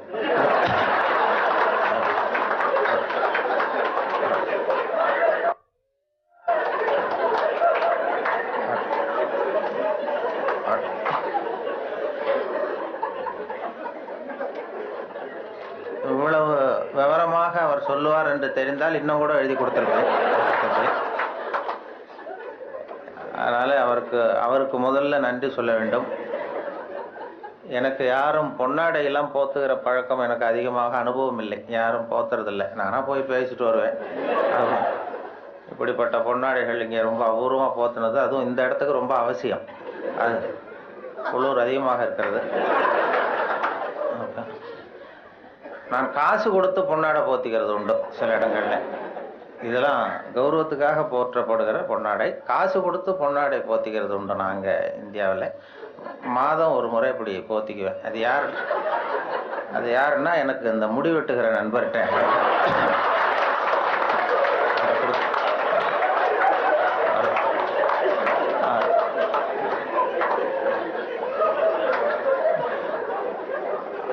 அப்படி போத்தி கொள்வது வழக்கம். அன்பழகன் அவர்கள் எனக்கு இப்போதான் பழக்கம் இந்த நிகழ்ச்சியில். எல்லாரும் ரொம்ப காலமாக அவர்கிட்ட பழக்கம். ஆனால் அவருடைய பேர் ஆல்ரெடி அவரா இவர்னு நினச்சேன். இவர் கூப்பிட்ட பிறகு அவரை பார்த்தோம். சின்ன வயசில் நான் பாலச்சந்தருடைய படங்கள் எனக்கு ரொம்ப பிடிக்கும். அவருடைய படத்தை ரொம்ப விரும்பி பார்க்கறது உண்டு.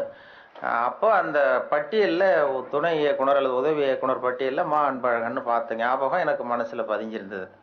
அப்புறம் இவர் சொன்னது அதுக்கு பிறகு இந்த நிகழ்ச்சிக்கு ஒத்துக்கிட்ட பிறகு அப்புறம் பார்த்தா அவர் தான் இவர் அப்படின்னு சொன்னாங்க. அதனால் அவருடைய பேர் எனக்கு ரொம்ப அனுபவம். அப்புறம் அவரே பொது செருப்பு கடிக்கும்னு ஒரு படம் எடுத்தாருங்கிறதெல்லாம் கேள்விப்பட்டேன். பொது செருப்பு கடிக்கும்னு எடுத்த பிறகு தான் செருப்பு காலை மட்டும் இல்லை கையையும் கடிக்கும் அப்படிங்கிறத அவர் புரிந்து கொண்டிருப்பார்னு நினைக்கிறேன். அதுக்கு பிறகு சரி நம்ம இனிமேல் உடம்பு பூரா கடிக்கிறதுக்கு முன்னாடி வந்துடுவோம் இங்கே அப்படின்னு சொல்லி இங்கே வந்துட்டார். இங்கே தான் அவர் கடிபடாமல் இருக்கிறார். நல்லா அவருடைய சிந்தனை வித்தியாசமாக நான் பார்த்து அவருடைய புத்தகத்தை எப்பொழுதுமே இது மாதிரி புத்தகம் வெளியிடுன்னா அந்த அவங்க வெளியிடுற புத்தகத்தை பரீட்சைக்கு படிக்கிறது மாதிரி படிக்கிறது.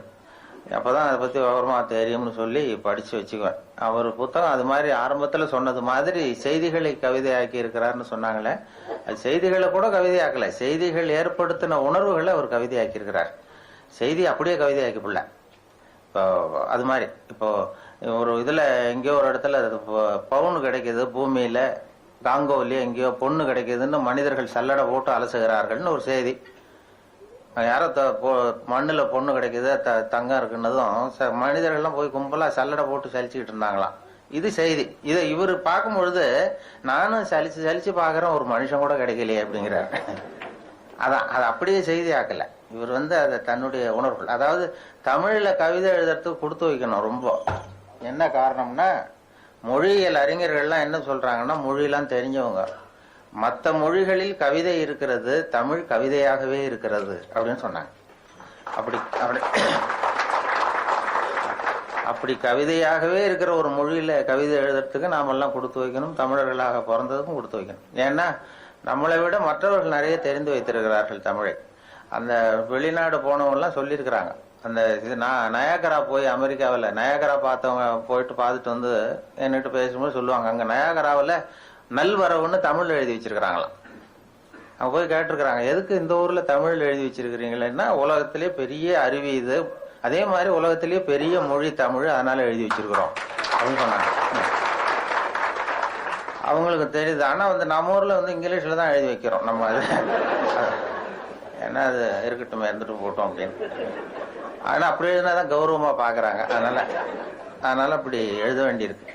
வெளியூர்ல அதே மாதிரி சில நாடுகள்ல, ஜப்பான்ல ஒரு பல்கலைக்கழகத்துல மோட்டோ, அதுதான் யாதும் ஊரே யாவரும் கேளிருங்கிறது அவங்களுடைய கொள்கை. அதை அப்படியே எழுதி வச்சிருக்கிறாங்களா, யாதும் ஊரே யாவரும் கேளிர்னு.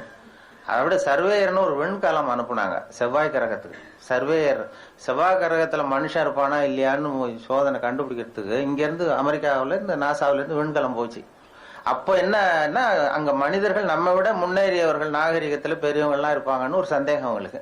அப்படி இருந்தா அவங்க எந்த மொழியில பேசுவாங்க, அவங்களுக்கு எந்த மொழி புரிஞ்சிருக்கும் அப்படிங்கறது ஒரு யூகத்துல சில பதிவு செய்யப்பட்ட பேச்சுக்களை இங்க இருந்து அனுப்பினாங்க. இதுல ஏதாவது ஒரு மொழி புரிஞ்சுக்கிட்டு அவன் ஏதாவது பதில் சிக்னல் வரும், அங்க இருக்கிறவங்க நம்ம விட மேல முன்னேறியவர்களாக இருப்பாங்கன்னு சொல்லி, அப்படி சர்வேயர் இங்க இருந்து விஞ்ஞானிகள், நாசா விஞ்ஞானிகள் பதிவு செய்த அனுப்பிய மொழிகள்ல தமிழும் ஒண்ணு. ஏன்னா இது புரிந்தவர்கள் அங்க யாராவது இருப்பாங்கன்னு அவங்களே எதிர்பார்த்தாங்க. ஏன்னா அவ்வளவு பழமையான மொழிங்கிறதுனால.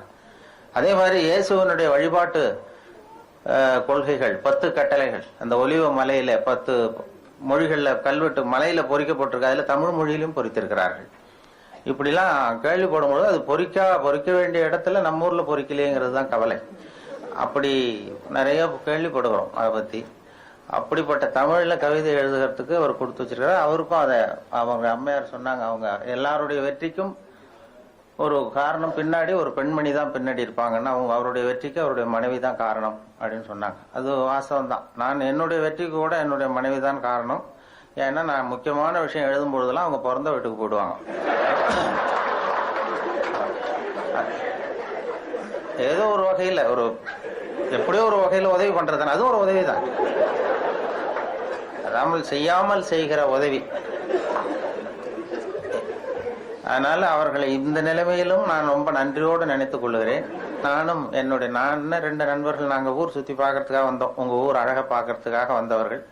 அதே நேரத்தில் இப்படி ஒரு வாய்ப்புக்கு அன்பழகன் அவர்களையும் சந்திக்கிற வழக்கு. அவரும் ரொம்ப அழகானவருங்கிறது அப்புறம் தான் தெரிஞ்சது. ஊர் மட்டும் இல்லை, அவரும்.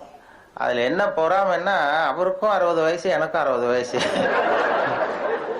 என்னன்னா யாரும் அதனால நான் வரும்பொழுது அவர் பக்கத்துல உட்காந்துடக்கூடாதுன்னு நினைச்சுட்டே வந்தேன். ஏன்னா அவர் பக்கத்துல நான் உட்காந்தா எனக்கு ரொம்ப வயசானது மாதிரி தெரியுது.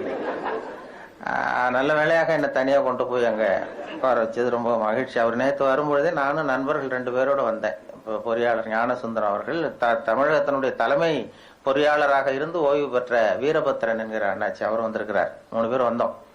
அவர்கிட்ட அதான் கேட்டேன், என்னாச்சு இவருக்கு 60 வயசுன்னா நம்பவே முடியலையே அப்படின்னு சொல்லி நாங்க பேசிக்கிட்டோம். அவர் பார்த்ததும் இருக்கும் அண்ணாச்சி, அது நம்மளை ஒப்பிட்டு பார்க்காதீங்க, அது அவர் இப்படித்தான் பாருங்க, நம்மளை கம்பேர் பண்ணி பார்த்தா சந்தேகமா தான் இருக்கு, அதை பார்க்க வேண்டாம்னு சொன்னார்.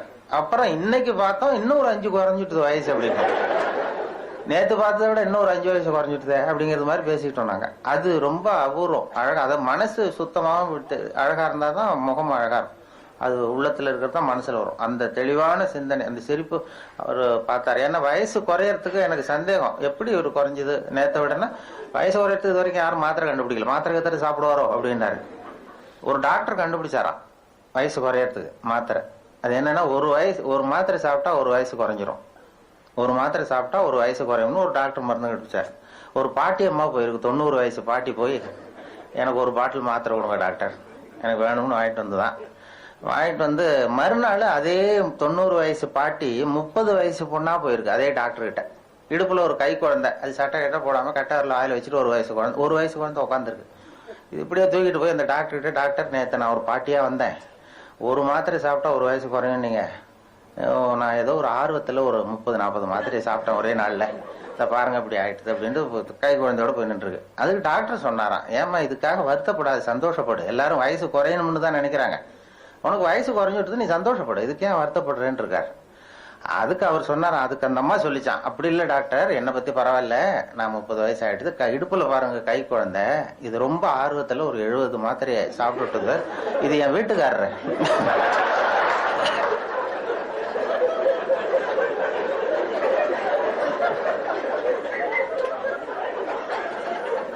இதை நான் இப்படியே தூக்கிட்டு எங்க அலையிறது, எதையாவது மாத்திரை கொடுத்து இறக்கி விடுங்க டாக்டர், கீழே இறங்க மாட்டாங்க, அவரு இறங்க மாட்டேங்கிறாரு. அது ஏதோ கட்டவரில் வாயில வச்சுட்டு நமக்கு இதுக்கு சம்பந்தம் இல்லைங்கிறது மாதிரி ஒரு பாவம் மரியாதை மாதிரி உட்காந்துருக்காரு. எதையாவது வயசை கூட்டி இறக்கி விடுங்க டாக்டர் அப்படின்னு சொல்லி அழுத்துக்கிட்டு தான் என்ன இப்படி தூக்கி அலைய. ஏன்னா அது மாதிரி இயற்கைக்கு மாற வயசு குறைஞ்சாலும் ஆபத்து, இப்படிப்பட்ட ஆபத்தெல்லாம் வந்துடும். நான் அதுக்காக அன்பழகன் இனிமேல் குழந்தை ஆகிடுவாருன்னு நான் சொல்ல, குழந்தையானா அந்த அம்மாவுக்கு அந்த நிலைமை வரும். அடுத்த முறை வரும்பொழுது ஒரு அன்பழகனை தூக்கி வச்சுக்கிட்டு கை குழந்தையா வச்சுக்கிட்டு தான் பேசணும் நாங்கள். அப்படியானா வயசு எனக்கு சந்தேகமா இருக்கு, நேற்றை விட 5 குறைஞ்சதுன்னா இன்னும் கொஞ்சம் போக போக எப்படி ஒரு காலத்துல மண்டி போட்டு நடக்கிற அளவுக்கு வந்துருமோங்கிற பயம். ஆனா அது காரணம் அதுதான், மனசு, இந்த தெளிவான சிந்தனை இதுல தெரியுது. இதை பார்த்தாவே இதுலயே எழுதியிருக்காரு, சிங்கை சூடர் போய் பிச்சினிக்காடு இளங்கோ ஒரு நியூஸ் போட்டிருந்திருக்கிறாரு, ஒரு விளம்பரம், திருமண விளம்பரம், உங்கள் திருமணத்தை சிங்கப்பூர்ல நிச்சயம் பண்ணுங்கள் அப்படின்னு சொல்லி ஒரு விளம்பரம் பண்ணியிருக்காரு. ஏதோ ஒரு திருமண நிலை இது, அதை பார்த்துட்டு ஒரு கவிதை ஆக்கியிருக்கிறார். திருமணத்தை நிச்சயம் பண்றது எல்லாரும் அழகு இருக்கா, இந்த வேற நல்ல பழக்க வழக்கம் இருக்கான்னு தான் பாக்குறாங்க மாப்பிள்ளைய பாக்குறதுக்கு. ஆனா திருவள்ளுவர் சொல்லியிருக்கிறாரு, அந்த நல்ல குணம் நல்ல இதெல்லாம் அதை பார்த்து பார்க்கப்படாதா, அந்த அழுக்காறு அவா வெகுளாமை அழுக்காறு இந்த இதெல்லாம் இல்லாத மாப்பிள்ளையா பார்க்கப்படாதா, நீங்க மத்த இதெல்லாம் பாக்குறீங்களேன்னு கேக்குறாரு. இந்த விளம்பரம் பார்த்துட்டு நல்ல விளம்பரம், அது திருமணத்தை சொர்க்கத்துல நிச்சயம் சிங்கப்பூரில் நிச்சயம் பண்ணுங்கள் அப்படின்னு சொல்லி பிச்சனிக்காட்டு இளங்கோ இதுல போட்டிருக்காரு. இது ஒரு 30 வருஷத்துக்கு முன்னாடி இருந்ததுன்னா நானும் இங்கேயே நிச்சயம் பண்ணிருப்பேன். ரொம்ப லேட்டா என்னுடைய கண்ணில் அது பட்டது, அந்த அவரும் அவருடைய கவிதையும். அதனால ரொம்ப அவருடைய அந்த மனித நேய பண்பு அதில் தெரியுது. அந்த குழந்தை தன்மைங்கிறது இருக்கணும் மனுஷங்களுக்கு. நமக்கெல்லாம் குழந்தைத்தனம் இருக்கக்கூடாது, குழந்தை தன்மை. ஆனா மனிதர்கள் இயல்பா சிரிக்கிறதுக்காக பிறந்தவர்கள். அந்த இயல்பு தன்மையை நாம கட்டுப்படுத்தி வச்சுட்டோம். பல வாழ்க்கையினுடைய நெருக்கடிகள் சிரிப்புங்கிற இயல்பு தன்மையை கட்டுப்படுத்தி விட்டுது. அதாவது ஒரு முதலாளிக்கு முன்னாடி தொழிலாளி சிரிச்சா மரியாதை குறைச்சல், பெரியவங்களுக்கு முன்னாடி சின்னவங்க சிரிச்சா மரியாதை குறைச்சல், வாத்தியாருக்கு முன்னாடி பசங்க சிரிச்சா மரியாதை குறைச்சல்னு சொல்லி சிரிப்புங்கிறது ஏதோ மரியாதை குறைவான செயல்னு காலங்காலமா போதிக்கப்பட்டு வந்திருக்கிறோம். அது நம்ம மரபு ரீதியாவே நம்ம கிட்ட ஒரு அழுத்தத்தை உண்டு பண்ணிவிட்டு தான் சிரிக்கிறதுக்கு தயக்கம், சிரிச்சா ஏதாவது தப்பா நினைச்சிருவாங்களோ அப்படின்னு நினைக்கிறதுனாலதான் அந்த இதய நோயெல்லாம் வருதான். இப்போ நிறைய ஹார்ட் அட்டாக் எல்லாம் வர்றதுக்கு காரணம் இந்த சிரிப்பு அடக்கப்பட்டதுனால. அது இயல்பு தன்மை அது வெளியில சிரிப்புக்கு ஜோக்கே தேவைப்படக்கூடாது. இப்ப இந்த அடக்கி பூட்டி வச்சிருக்கிற சிரிப்பை வெளியில கொண்டு வர்றதுக்கு ஜோக்குன்னு ஒரு சாவியை போட வேண்டியிருக்கு. இப்போ சாவி வேலையை தான் செய்யுது இந்த ஜோக்கெல்லாம். அந்த சாவியை போட்டு திறந்து சிரிப்பை அடக்கி இருக்கிறத வெளில கொண்டு வர்றோம். அது அவங்களுக்கு உடம்பு ரீதியான இதை கொண்டு வருதான் அப்படிங்கிறது இப்ப மருத்துவர்கள்லாம் கண்டுபிடிச்சிருக்கிறாங்க. அது அதனால சிரிப்புங்கிறது இயல்பான தன்மை. ஒரு குழந்தை கூட சிரிக்கும். அதான் குழந்தைக்கு ஜோக்கு சொல்ல வேண்டியதில்லை. ஒரு குழந்தை தொட்டில படுத்திருக்கு, ஒரு கிளுகிழப்பை கொண்டு போய் ஆட்டுங்க சிரிக்கும். குழந்தை முகத்துக்கிட்ட ஒரு கிளுகிழப்பை ஆட்டினா சிரிக்குது இல்ல, அந்த கிளுகிழப்ப சத்தம் தான். அது என்ன ஜோக்காது, அந்த சத்தமே சிரிக்க வைக்கிறது இல்ல. அதுதான் மனிதத்தன் இயல்பு தன்மை நம்மளுடைய. அதனால ஒரு கிளுகிழப்ப குழந்தை முகத்துக்கிட்ட ஆட்டினா சிரிக்கும். அதே கிளுகிழப்பை ஒரு தாத்தா மூஞ்சிட்டு ஆட்டுங்க கோவம் வந்துடும், அடிக்க வருவார். ஏன்னா அப்படி இருந்தவர் இப்படி ஆயிட்டாரு. அது ஆகக்கூடாது. அந்த இயல்பு தன்மை மாறாத ஒரு குழந்தை, நாமெல்லாம் பிறந்து 1.5 மாசத்துல சிரிக்க ஆரம்பிக்கிறோமா, பிறந்து 1.5 மாசத்துல சிரிக்க ஆரம்பிக்கிறோம். அதுதான் முதல் சிரிப்பு, அர்த்தத்தோட சிரிக்கிறது. அது ஒரு குழந்தை ஒரு நாளைக்கு 200 தடவை சிரிக்குதான். புள்ளி விவரம், ஒரு குழந்தை ஒரு நாளைக்கு 200 தடவை சிரிக்குது. நம்ம மாதிரி உள்ளவங்களாம் 15 தடவை சிரிக்கிறோமா. அது அப்படி, ஏன்னா வாழ்க்கையினுடைய நெருக்கடி எதையும் டென்ஷன் ஆக்கிக்கிட்டு மனசுல இறுக்கத்தை உண்டு பண்ணிக்கிட்டு அந்த 200 தடவைங்கிறது இப்ப 20-15 குறைஞ்சிட்டு இருக்கு. அப்படி பண்ணக்கூடாது, குறையாம வச்சுக்கணுங்கிறது தான் இப்ப மருத்துவ ஆலோசனை. வேற ஒன்றும் பெரிய சாதாரண ஆலோசனை இல்லை. மருத்துவ ரீதியாக ஹார்ட் அட்டாக் வர்றது, ஹார்ட் அட்டாக் இப்போ வராத மனிதர்கள் யாருன்னு இப்போ கண்டுபிடிச்சிருக்கிறாங்க. ஹார்ட் அட்டாக்கே வராத மனிதர்கள் யாருன்னா நரிக்குறவர்களுக்கு வர்றதே இல்லையா. அவங்க அது வந்து அவங்க வாழ்க்கையை லேசாக எடுத்துக்குவாங்க. அதாவது அவங்க வந்து டென்ஷன் ஆகிறதே கிடையாது. நான் பார்த்துருக்குறேன், எங்கள் ஊரில் கிராமத்தில் ஒரு துப்பாக்கி இருந்தது வேட்டைக்கு. நானும் ஒரு நரிக்குறம் வரும்போது 2 பேரும் போவோம் சுடுறதுக்கு. அந்த பறவை பறந்து வரும்போது சுடுவார். நான் போய் அது விழுந்தது அந்த பறவை தூக்கி அந்த பையில போட்டுக்கிறது என் வேலை. சுடுவார். சுட்டதான் அது குறி தவறாமல் சுட்டாலும் குதிப்பார்.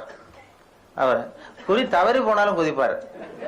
எவ்வளவு அருமையா அது தப்பிச்சு போகுது பாரு அப்படின்னு. இப்ப நமக்கு என்னன்னா, ஐயோ ஒரு குண்டை வேஸ்ட் பண்ணிட்டாரு இந்த ஆளுக்கு, துப்பாக்கி குண்டு ஒண்ணு வீணா போட்டுதே நான் கவலைப்படுவேன். அவங்க அந்த மனோபாவம் தான் வேணுமா வாழ்க்கையில். அதனாலதான் அவங்களுக்கு ஹார்ட் அட்டாக் வர்றதில்லை. அந்த தோல்வி கூட அவருக்கு சந்தோஷத்தை உண்டு பண்ணுது. வாழ்க்கையினுடைய நாம தோல்வினாலும் தோண்டு போறோம். அதுதான் அவங்களுக்கும். அதே மாதிரி இன்னொரு தரப்புக்கு ஹார்ட் அட்டாக் வராத இன்னொரு தரப்பு யாருன்னா பைத்தியக்காரர்களுக்கு வர்றதில்லை. பைத்தியம் முடிஞ்சவங்களுக்கு ஹார்ட் அட்டாக் இது வரைக்கும் வந்து கிடையாது. ஏன்னா அவங்களுக்கு டென்ஷன் இருக்காது, அதாவது மன இறுக்கம் கிடையாது. இப்போ நான் வந்து ஒரு நாட்டுக்கு ராஜா ஆகணும்னு நினைச்சேன்னா அது எப்படி ராஜா ஆக்குறது, யாரை ஜெயிக்கிறது, எப்படி செலவு பண்றது, எப்படி பண்றது, அப்படிலாம் திட்டம் போடுவேன். ஒரு பைத்தியக்காரன் ஆனதாவே நினைச்சிருவான். கேட்டா நான் தான் ராஜா. அவன் வந்து முயற்சி பண்ண வேண்டிய அவசியம் இல்லை, படையெடுக்க வேண்டிய அவசியம் இல்லை. அந்த அச்சீவ்மெண்ட் மனோபாவம் நமக்கு வரணும். அடைந்து விட்ட அந்த மன நிறைவு. நான் அதாவது ஆகணும்னு துடிக்கிறேன்ல, அதுதான் எனக்கு இதய நோய் உண்டு பண்ணுது. அடைந்ததாகவே நினைச்சுட்டா வராது. அந்த நிறைவு வந்து வாழ்க்கையில வேறணும். அதாவது அதுக்குதான் சொல்லுவார்கள், இப்ப வந்து ஒரு பைத்தியத்தன்மை நமக்குள்ள வேணுமா. கிட்டத்தட்ட ஒரு லேசா பைத்தியத்தன்மையோட இருந்தா ஹார்ட் அட்டாக் வராதான். அதுக்காக சட்டையை கிழிச்சிட்டு போங்கன்னு சொல்லலாம். லேசான பைத்தியத்தன்மை இருக்கணும். வாழ்க்கை எதை பார்த்தாலும் சிரிக்கிறது, சந்தோஷப்படுறது. ஒருத்தர் வர்றாரு, இப்படி வந்துட்டு இருக்காரு, படம் பிடிக்க டக்குன்னு தடுமாறி விழுந்துடுறாருன்னு வைங்க, ஹான்னு சிரிக்கிறதுல அவருக்கு கோவப்படுவார். இருந்தாலும் அது நம்ம உள்ளுக்குள்ள ஒரு சந்தோஷத்தை உண்டு பண்ணணும். வெளியில போய் தூக்கினாலும், ஓடி போய் தூக்கினாலும் உள்ளுக்குள்ள சந்தோஷப்படணும். ஒரு அருமையான காட்சியை நமக்கு கொடுத்தாரு. அந்த மனோபாவம் தான் பைத்தியத்தன்மைங்கிறது. சித்த சுவாதீனத்துடன் கூடிய பைத்தியத்தன்மையுடன் வாழ கற்றுக்கொள்ளுங்கள் அப்படிங்கிறது இந்த நூற்றாண்டுக்கு தேவையான ஒரு உபதேசம். சித்த சுவாதீனத்துடன் கூடிய பைத்தியத்தன்மை அப்படின்னா, இப்ப ஒருத்தர் 8ஐயும் 3ஐயும் பெருக்குனா என்னன்னு கேட்கிறாருன்னு வைங்க, 23ன்னு சொல்றாரு. அவர்கிட்ட சண்டைக்கு போகக்கூடாது. நம்ம சரி உங்க வாத்தியார் அப்படி சொல்லி கொடுத்துருப்பாரு போடுருவார், எங்க வாத்தியார் இப்படி சொல்லி கொடுத்துருக்கா, ஒண்ணுதானே வித்தியாசம், அது என்ன பெரிய விஷயம். அந்த மனோபாவம் வேணும். அது இல்லைன்னா இருக்கும், வந்துடும் மனசுல வந்து இருக்கும். ஒரு பைத்தியத்தோட பைத்தியமா 10 வருஷம் இருந்தான் ஒருத்தன் பைத்தியக்கார ஆஸ்பத்திரியில. அவன் குணமாயிட்டான். உடனே டாக்டர்கிட்ட வந்து, சார் நான் குணமாயிட்டேன், என்னை வீட்டுக்கு அனுப்புங்கன்னு கேட்டிருக்கான். அவர் சொல்லியிருக்கிறாரு, நீ 10 வருஷம் இருந்த பைத்தியத்தோட பைத்தியமா, இன்னும் ஒரு 10 நாள் இரு, உன்னை சோதிச்சு பார்த்துட்டு வெளியில அனுப்பிச்சுடுறேன்னு இருந்திருக்காரு. சரின்னு சோதனை பண்ணி பார்த்தா சுத்தமா அவர் குணமாயிட்டார், பைத்தியத்தன்மை இல்லை, நல்லா ஆயிட்டார், வந்துட்டார். வந்ததுக்கு அப்புறம் பத்திரிகை நிருபர்கள்லாம் போய் அவர் பேட்டி கண்டாங்களாம். எப்படிங்க பைத்தியக்கார ஆஸ்பத்திரியில 10 வருஷம் இருந்தீங்களே, உங்க அனுபவம் என்ன அப்படின்னு. அப்ப அவர் சொன்னாராம், இந்த பாருங்க, பைத்தியத்தோட பைத்தியமா நான் 10 வருஷம் இருந்தேன், அது 10 வருஷமும் 10 வினாடியா போயிட்டுது எனக்கு. பைத்தியங்களுக்கு மத்தியில புத்தி தெளிஞ்சவனா 10 நாள் இருந்தேன், அது 10 யுகமா போச்சு எனக்கு அப்படின்னு. நான் உங்களுடைய வாழ்க்கை ஒவ்வொரு நாளும் யுகமா போகணுமா வினாடியா போகணுமாங்கிறத முடிவு பண்ணணும். அதுதான் சித்த சுவாதீனத்துடன் கூடிய பைத்தியத்தன்மையுடன் வாழ கற்றுக்கொள்ளுங்கள் அப்படிங்கிறது. இந்த அப்படி இருந்தா ஹார்ட் அட்டாக் எல்லாம் வராது. இதய நோயை பத்தி பயப்பட வேண்டியதில்லை. அந்த பர்ஃபெக்ஷன் ஒன்றும் பார்க்கக்கூடாது. இப்போ ஒரு பேங்க் உத்தியோகத்துக்கு ஒருத்தர் வந்து போனாராம் இன்டர்வியூக்கு. 8ஐயும் 3ஐயும் பெருக்குனா என்னன்னு கேள்வி கேட்டிருக்காங்க. பேங்க்ல கணக்கு வழக்கு தெரியாதவங்களை சேர்க்க முடியாது இல்லை. 8ஐயும் 3ஐயும் பெருக்கு 23ன்னு வாய் தவறி சொல்லிவிட்டான் அந்த பையன். வெளியில வந்தது அவனுக்கு ஞாபகம் வந்துட்டுது, சரி தெரியாதனமா சொல்லிவிட்டோம், நமக்கு நிச்சயமா இந்த வேலை கிடைக்காது. ஏன்னா ஒரு சின்ன பெருக்கல் கூட போட தெரியலன்னா பேங்க்ல எப்படி வேலை கொடுப்பாங்க. 8ஐயும் 3 23 வாய் தவறி சொல்லிட்டோம்னு வந்துட்டான். ஆன்சர் தெரி சரியா சொல்லாம வந்துட்டான், மறதி. நமக்கு இந்த வேலை இல்லைன்ட்டு வீட்டுக்கு வந்துட்டான். வீட்டுக்கு வந்தா ஒரு அப்பாயின்மெண்ட் ஆர்டர் வந்துட்டுது, வந்து சேர்ந்துக்கிடான்னு பேங்க்ல இருந்து. எப்ப நினைச்சான், சரி அவரும் சரியா காதுல வாங்கல போடுறது நம்ம சொன்னதை, அதான் கொடுத்துட்டாரு, இல்லைன்னா வேலை கிடைக்காதுன்னு வேலையை சேர்த்துக்கிட்டான். பர்மனன்ட் ஆகிற வரைக்கும் இந்த வேலையை சொல்லக்கூடாது நம்ம, இந்த இது மாதிரி தப்ப, இல்லைன்னா வீட்டுக்கு அனுப்பிச்சிடுவாங்க அப்படின்னு பல்ல கடிச்சிக்கிட்டு இருந்தான்.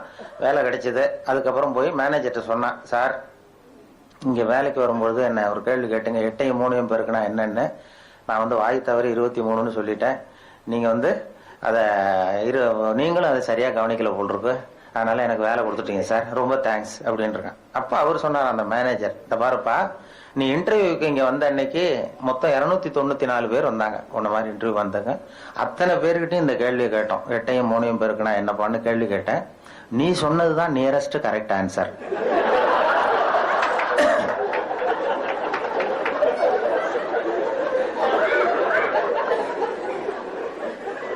அதனால நான் ஒன்றும் தப்பாக கொடுத்துடல, எல்லாம் விவரத்தோட தான் வேலை கொடுத்துருக்கேன் அப்படின்னு இருக்காரு. இது எதுக்குன்னா, வாழ்க்கையை வந்து சந்தோஷமா ஆக்கி கொள்ள விரும்புகிறவர்கள் நியரஸ்ட் கரெக்ட் ஆன்சர் தான் பார்க்கணும். நியரஸ்ட் கரெக்ட் ஆன்சர் பார்க்கறவங்களுக்கு ஹார்ட் அட்டாக் வராது.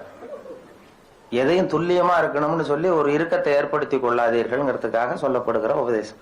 வாழ்க்கையில வந்து பர்ஃபெக்ஷன் ஒண்ணு உலகத்துல நேரம் ஒண்ணு கிடையாது. நானே என் மனசுல ஒரு உருவத்தை போட்டுக்குவேன், அதே மாதிரி இருந்ததுன்னா பர்ஃபெக்டா இருக்குன்னு அர்த்தம். நான் போட்ட உள்ளுக்குள்ள பண்ண உருவத்துக்கு மாறா இருந்ததுன்னா அது பர்ஃபெக்ஷன் இல்லைன்னு நான் சொல்றேன். இது நானே பண்ணிக்கிற கோளாறு. உலகத்துல எது எது எப்படி இருக்கணுமோ அது அது அப்படித்தான் இருக்குது. அதனால நாம ஒரு பர்ஃபெக்ஷனை எதிர்பார்த்து இதயத்துல ஒரு நோயை உண்டு பண்ணி கொள்ள வேண்டாம். ஏன்னா இப்போ தேவைப்படுகிற அதுதான் சித்த சுவாதீனத்துடன் கூடிய வைத்தியத்தன்மையுடன் வாழ கற்றுக்கொள்ளுங்கள் அப்படிங்கிறது. அதனால இது மாதிரி புத்தகங்கள்லாம் ரொம்ப மருத்துவமனைகள்ல எல்லாம் வைக்கலாம். நல்ல புத்தகங்கள் அது மாதிரி வைக்கிறது ரொம்ப நல்லது. நேரம் எனக்கு இங்கெல்லாம் நேரம் தவறாம பேசணும்னு சொன்னாங்க. ரொம்ப நேரம் அந்த நேர கால தெரியல. இந்த கடிகாரம் வச்சிருந்தாலும் பரவாயில்ல, கடிகாரம் இல்லை. 20 நிமிஷமா என்னமோ எனக்கு கொடுத்தது சரியா இருக்கும்னு நினைக்கிறேன். இல்லைன்னா அது ஒரு சிக்கல். ஏன்னா வருங்காலத்துல இந்த மைக்கெல்லாம் புதுசா கண்டுபிடிக்கணும். அப்படின்னா நான் எவ்வளவு பேசணுமோ அதை இதுலயே செட் பண்ணி கொடுத்துடணும். நீங்க 25 நிமிஷம் எனக்குன்னா 25 நிமிஷம் இதுல அந்த அலாரம்லாம் செட் பண்ணது மாதிரி அப்படி ஒரு மைக் செட் பண்ணி கொடுத்துட்டா 20வது நிமிஷம் சர்ன்னு அப்படியே நிமிரணும் அந்த மைக்கு. நான் உடனே சரின்னா 5 நிமிஷம் இருக்கு அப்படின்னு சொல்லி முடிச்சுக்குவேன். முடிக்கலைன்னா 25வது நிமிஷம் ஓங்கி தலையில ஒரு தட்டு. அது அப்படிதான் பண்ணணும். இல்லைன்னா கஷ்டம். ஒரு பேச்சாளர் அப்படியே பேசிட்டே இருந்துட்டு என்ன பேசுறது அப்படியே இருந்துட்டு, நான் கடிகாரத்தை பார்க்க மறந்துட்டேன் சார், நான் நேரங்காலம் தெரியாம நான் பாட்டு பேசிட்டேன், உங்களோட நிலைமை அறியாம கடிகாரத்தை பார்க்க மறந்துட்டேன், மன்னிச்சுங்க அப்படின்னு இருக்காரு. அப்போ ஒருத்தர் எழுந்திரிச்சு சொன்னாராம், ஏயா கடிகாரத்தை தான் பார்க்க மறந்த, பின்னாடி மாட்டி இருக்கிற கேலண்டரையாவது பார்க்க கூடாதா?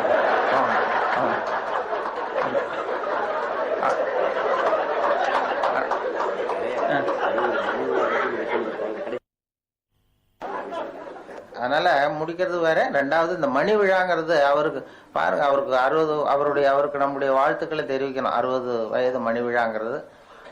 அப்போ அதான் எனக்கும் இப்பதான் மணி விழாலாம் ஒன்றும் கொண்டாடல. அது வந்து முக்கியமான இது நல்ல சாதனைகள். நமக்கெல்லாம் சோர்ந்து போடுது, இதுக்கு மேல 60 வயசுக்கு மேல என்னப்பா பெரிய வாழ்க்கை அப்படிங்கிற மாதிரி வரப்படாது.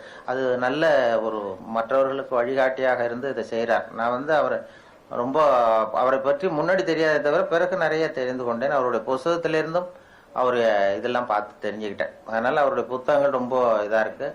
மணி விழா அவங்களுக்கு ரொம்ப நம்முடைய வாழ்த்துக்களையும் தெரிவிச்சுக்கணும். ரொம்ப இதுல நம்ம எல்லாருடைய நல்வாழ்த்துக்களையும் அவருக்கு தெரிவித்துக் கொள்வோம். அடுத்தது வந்து இன்னொரு 20 வருஷம் கழிச்சு 80வது விழாவில் ஒருத்தரும் கூப்பிட்டாருன்னா நானும் வருகிறேன். அப்போ இதை விட இன்னொரு 10 வயசு குறைஞ்சிருப்பார் தோற்றத்துல. அவருக்கும் என்னுடைய நன்றியை தெரிவித்துக் கொள்கிறேன். எல்லாருக்கும் வணக்கம், நன்றி.